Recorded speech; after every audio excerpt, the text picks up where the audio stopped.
Kidlat News Updates.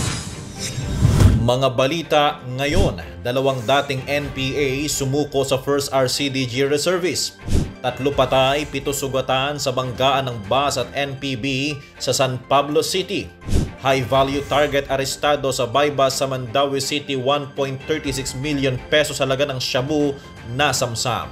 Ako po si Cesar Sorian para ihatid ang mga nangunang balita sa buong kapuluan ngayon. Dalawang dating miyembro ng New People's Army o NPA ang voluntaryong sumuko sa mga reservists ng 1st o 2nd Community Defense Center, 1st Regional Community Defense Group o 1st RCDG, katuwang ang 50th Infantry Battalion ng Philippine Army sa Barangay Paeng, Bantay, Ilocos Sur, Kamakailan. Isinuko ng mga dating rebelde ang isang M16 rifle at isang M14 rifle kasama ang 2 magazines at mga bala.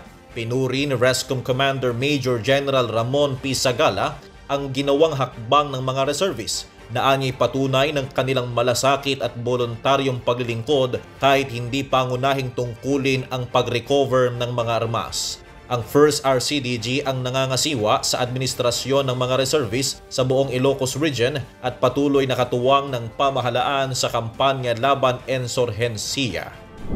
Kumpirmadong 3 ang nasawi habang 7 ang sugatan sa salpukan ng pampasaherong bus at isang multi-purpose vehicle o MPV sa kahabaan ng Maharlika Highway, Barangay San Francisco, Kalihan, San Pablo City, Laguna, bandang alas 4:45 ng madaling araw kanina, Hulyo 19.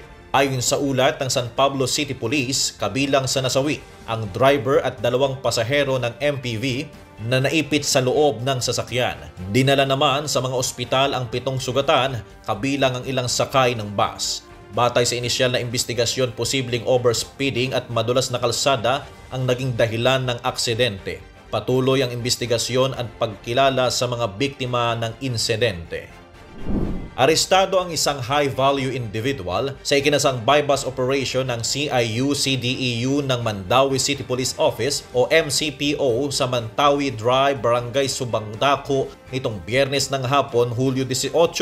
Kinilala ang sospek na si Andrew Yuson Labatos alias Drew, 41 anyos, residente ng Sitio Mahayhay, Barangay Apas, Cebu City.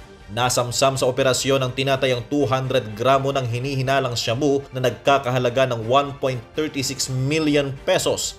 Naharap na ngayon ang sospek sa kasong paglabag sa Section 5 at 11 ng Article 2 ng Republic Act 9165 o ang Comprehensive Dangerous Drugs Act of 2002. Para sa Kidlat News Channel, ito si JP Adaw, nag-uulat. Ako po si Cesar Sorian, kasama nyo sa bawat pagputo ng balita.